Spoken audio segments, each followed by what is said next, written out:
Hello and thank you for joining us. You're listening to a Wedotalk with David Jaques. Hi, welcome to this week's Wedotalk, coming to you from Las Vegas, Nevada.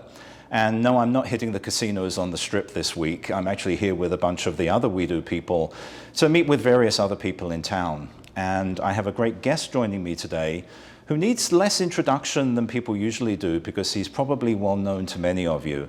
So it's a great honor and privilege to be joined by singer, songwriter, musician, rapper, record producer, and philanthropist, Aloe Blacc. So Aloe, thank you for joining us. Welcome to Wedo. Great to meet you. Thank you. It's my pleasure. So I'd love to talk to you a little about your music career, but I'd also like to understand who you are as a person, because when I look at the work that you do and the music that you've produced, there's a lot of social messages there. There's a lot of good work that you do. There's a lot of messages that you really want to get out to the community. So I really want to talk about that. But would you start off by giving us a little bit of your background, where you grew up in Southern California and how your early life was? Yeah, I grew up in a really small, kind of sleepy suburban town called Laguna Hills. And my parents had immigrated from Panama in the late 70s, looking for better opportunities at life, and raised my sisters and I in a really safe and beautiful environment. We had great education. I ended up doing really well in school and got a full tuition academic scholarship to a private university in Southern California. And, you know, as I was growing up, music was always a part of my life. Right. I was making music, hip hop music in particular, with my longtime partner in music, DJ Exile. We'd released some music in high school. Then when I went to college, I released music in college. But as I had always focused on having some sort of corporate career, and my parents expected of me to be, accomplished in business or law or some sort of academic pursuit beyond school, I didn't focus on music as a career. Right. So when I graduated, I went to work as a business consultant for a big firm in corporate America, and a couple of years in, I was lucky enough to be laid off so that I could pursue a dream of making music. Yeah. I really thought it was just going to be a short time, but it ended up being the better part of my adult life. Yeah. And I saw that in your education, you actually studied linguistics and psychology. So you didn't study music. I did, yeah. I entered the University of Southern California as a student in the Annenberg School of Communication.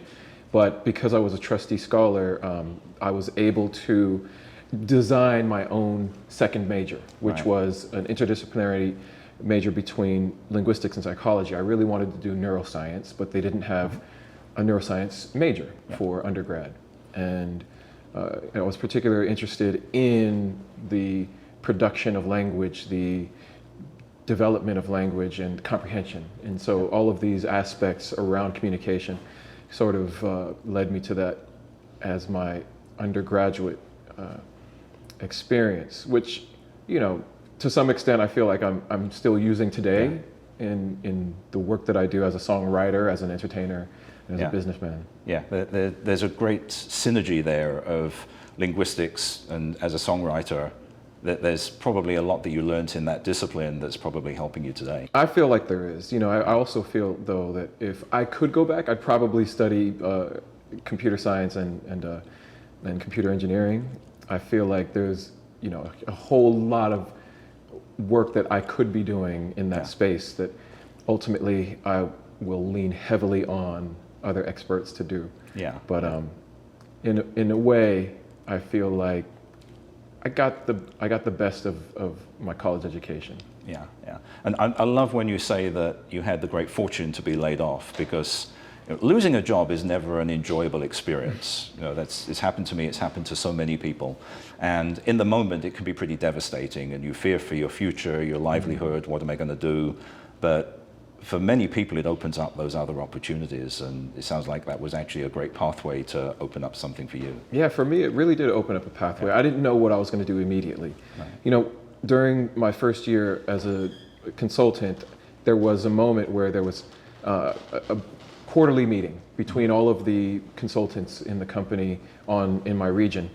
And there was sort of this hazing practice of stand in front of the audience of your peers and recite a poem or do an interpretive dance. So I decided to sing a song that I'd written.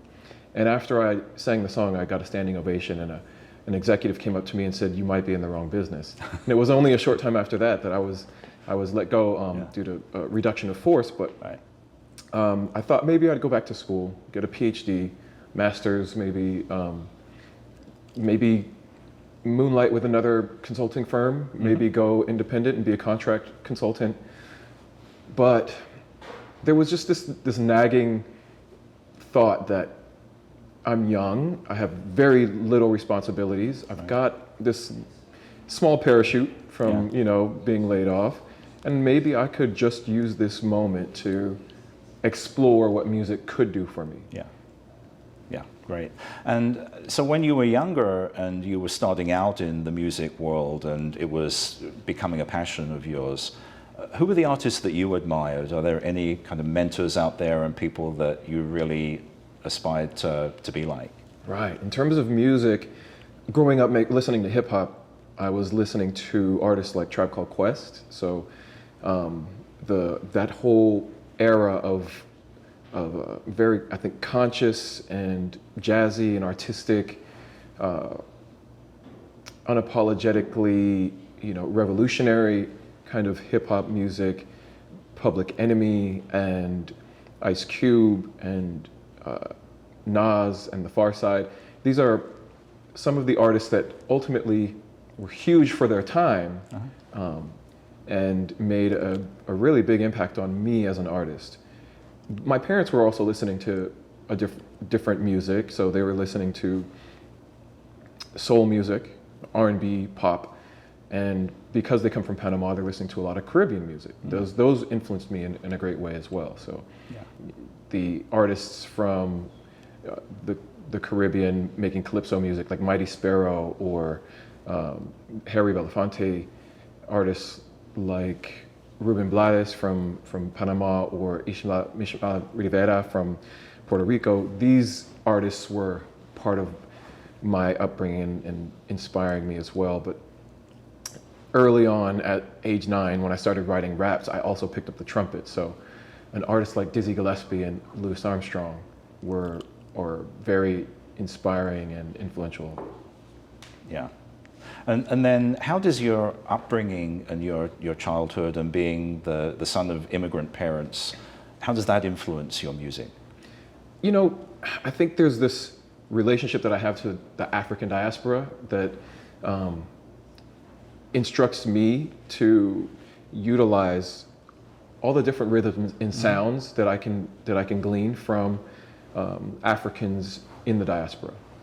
I've spent a lot of time listening to Brazilian music and fell in love with Antonio Carlos Jobim. I fell in love with the music of Jorge Ben, Milton Nascimento. So that coupled with the music of an artist like Fela Kuti, who was African, but also used music from the diaspora to inform his brand of Afrobeat.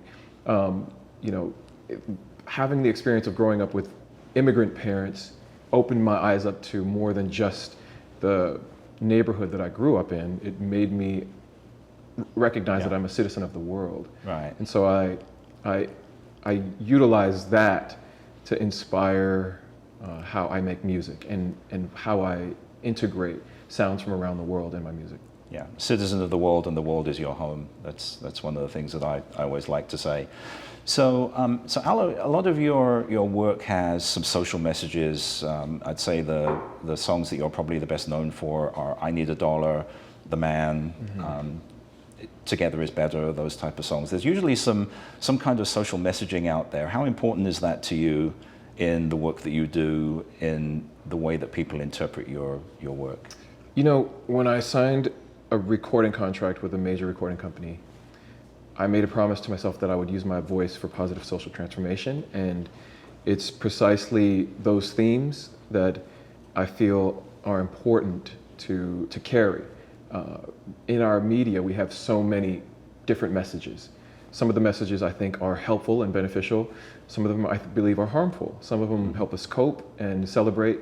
Some of them are, pushing an agenda of anxiety and depression, sadness.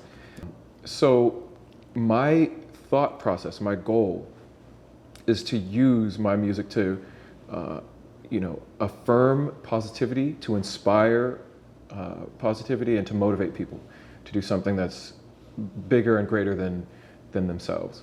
So when I'm thinking about writing songs and making music, I look to some of the folks that have inspired me to create joy in the world: the Stevie Wonder, the Marvin Gaye's, the Michael Jackson's, Aretha Franklin, Joni Mitchell, James Taylor.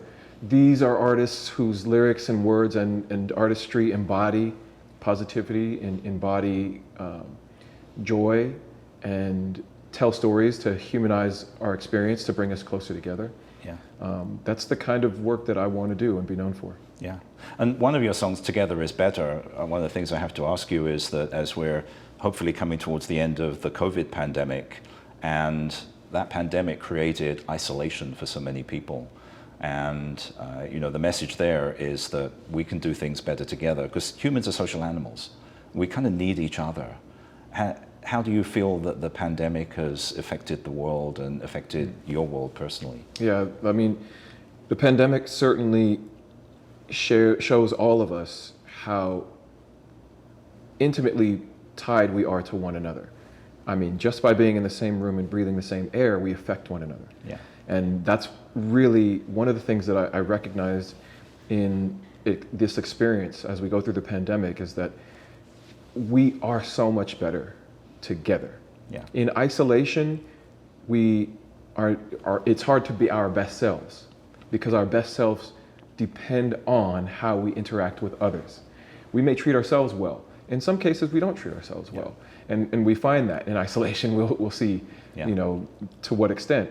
But in our stride to make it through this time, we absolutely are completely interdependent, and we have to find ways to be loving, kind, compassionate, thoughtful to our fellow brothers and sisters. A song like Better Together, or Together is Better Than One, is a song that speaks to this concept. It speaks to the concept of we all need one another. And if we look at humanity as a part of this beauty of life that exists on this planet, we recognize how interdependent almost everything on the planet is. The song itself, Together is Better, was a song that was introduced to me by a beautiful human being who was my tour guide through Ghana. And it's a song that he had developed while thinking about the concept of life and humanity, the relationship between himself, his people, and the greater world. And when he sang it to me, I felt like this was an important song for me to share with the world. Yeah. And I'm glad that I had the opportunity. Yeah. And one of the things that you mentioned was depression, mental health, and the impact that the pandemic has had. In the entertainment industry, have you witnessed that at all? Has it affected you yourself at all? Absolutely. One of my better known collaborations is with a gentleman by the name of Tim Bergling, also known as Avicii. He was a tremendously talented artist, and he had a huge impact on millions and millions of his fans around the world, and people who ultimately love his music and don't even know who he was. Right. He struggled with substance abuse and mental health crises. And, I always look at music as an opportunity to help heal, but music isn't the only tool, and it can't be relied upon as the only tool. Yeah. There are many other tools that we need to be accessing and need to have accessible for helping people who are struggling with mental health. A lot of it, I believe, has to do with our ability to recognize the small things that we can do to help someone. Our ability to recognize how important it is to just have, to be a helping hand, to be a shoulder to lean on, and to always check in with our friends and family. Yeah. Well, I think one of the big messages, the 4 words that I use a lot are, you are not alone. Because anybody that's going through anything, and it could be anything from a fairly minor setback in life to a major issue, it's very easy to feel that feeling of isolation. And once again, the pandemic has exacerbated that. But you truly don't have to be alone. There always is somebody out there that cares about you. There always is somebody who can just listen. And sometimes being that listener is all that's needed, and just to understand what somebody's going through. So very powerful that you've experienced that as well. Yeah, it's extremely important, I believe, to always remember that there is someone who will be there to help you. Yeah. It's our duty as humans to look out for one another. Yeah. And talking about helping others, you're also a philanthropist. You do some work for health services in Africa, I believe. Would you tell us a little about that? Yeah, well, when I was, having this amazing opportunity to become a world recognized artist, I also wanted to use my visibility, my access, my celebrity to champion a cause that I felt was really important. And Malaria No More is an organization that works to eradicate malaria from this planet. When I first started working with the organization, their statistic was that every 60 seconds a child would die from malaria. Really? Within the 5 years after I started working with the organization, that number had reduced to every 2 minutes, which is phenomenal, but we want to ultimately eradicate and control malaria for the foreseeable future. Of course, coming from Panama, my parents and my grandparents and great-grandparents would have known the effects of malaria, especially during the development of the Panama Canal, where malaria and other similar viruses and diseases really killed hundreds of thousands of workers. Yeah. And it wasn't until there was a concerted effort to understand malaria and how to defeat it that the idea that malaria could be defeated would even exist on the planet. It was through this, the construction of the Panama Canal. So my connection to this particular disease was unique, and I felt like I could make a difference by helping to promote donations to the organization, to promote discussion and effort between governments and private institutions, to be able to try to do as much as they can to change this. Yeah. And on the subject of helping people, one of the things that we do, that we support, is people who go out to work independently, who work as freelancers, who capitalize on their intellectual capital in whatever skills that they may have, and present themselves as talented, capable human beings. So what type of advice would you give someone who has a dream, doesn't quite know how to do it, whether it is in the entertainment world or it's anything? What should somebody do if they just feel they want to do something but they're too intimidated to do it? What advice would you give? Wow. I probably should give myself the same advice, but it's many of us are in fear of failure. We operate from the fear of failure and rejection. But if you can get to a certain point in your pursuit of your dream where you flip the concept of failure and rejection to iterative success, right? Success is certainly a destination, but when you speak to people who are quote unquote successful, there's always another goal that they're trying to achieve. And if you just recognize that there's no such thing as failure, there's only iterative success. You've learned what works. Yeah. You haven't experienced failure. You've learned an experience of what works. Right. And if what you've tried doesn't quote unquote work, that is a learning of an iterative success point that says, okay, I will not do that again. We'll move that out of the rubric of options, and now we've narrowed the options of what should work for me to achieve my destination. My advice is go for it. Mm-hmm. And really, if you know that what you have to offer will benefit the world in a positive way, don't be dissuaded by your path, because there will be a lot of people who will potentially tell you this can't work and it'll never see the light of day and you are not capable of doing this. Yeah. But every, I think, beneficial technology and success in the world and over time has been met with the same kind of language. It's funny you should say that, because I was one of the early employees at PayPal before nobody had even heard of the company.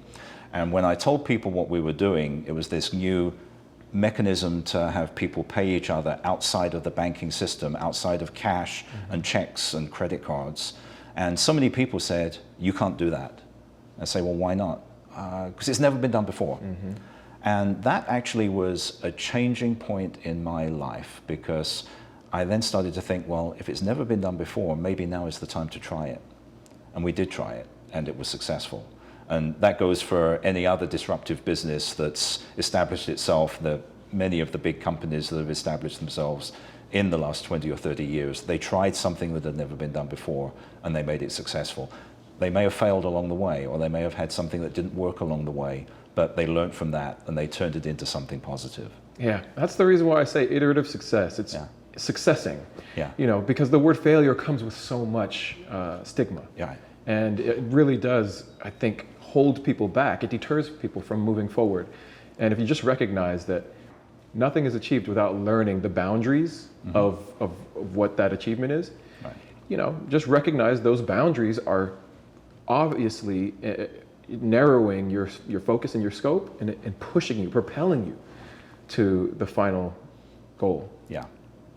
So, Aloe, coming back to your music, one thing I'd like to ask you, so having been nominated for a Grammy, did that change your process at all in the way that you approach music? Did you consider that you'd have to try and repeat doing things, or did you just kind of do your own thing and develop the way you wanted to? I've heard this quote, that principle is not a matter of convenience.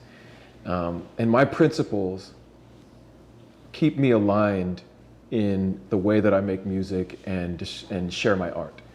If I were concerned with, popularity contests and annual accolades, I don't think that I would be so supremely focused on creating a body of work that will stand as testament to bringing joy and light to humanity. My effort in making music is beyond the annual contest. And so I look toward, if any accolade, it would be Songwriters Hall of Fame, where I would have to had a career where my work speaks for itself and my peers believe that the words that I shared with the world were so important that I belong in this echelon. Yeah, and that comes back to what I was talking about earlier with social messaging and having something that's important message to the world. So, and what's been some of your favorite performances that you've done? I've done a lot of really nice performances. I'd say my first really amazing experience was performing on television for the first time in France for a TV show called Taratata. It was awesome. And then again in the UK for the Jules Holland show. But probably the one that will remain with me for a long time is performing in the White House for President Obama and his staff. Wow. That was a special private performance that I'll cherish. Yeah, very special thing to be able to do. So yeah, congratulations on that. So Aloe, you're also a family man. You have a wife and 2 kids, and I'm sure they're very supportive of your career. What do your kids think about having a famous dad?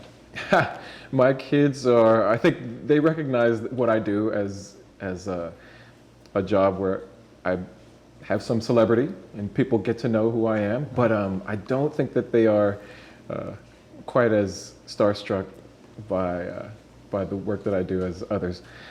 I'm still just dad to them. Good. That's the best way to be.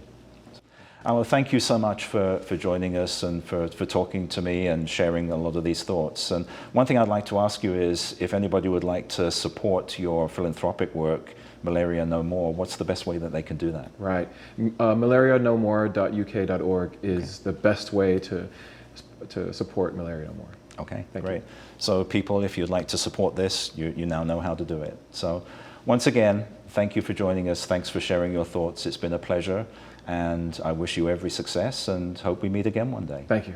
Thank you. Thanks everyone for watching. If you enjoyed this video, please leave your comments below and subscribe to the channel. And I'll see you next time. We upload a Wedotalk every week. So if you enjoyed this one, please subscribe and leave your comments below.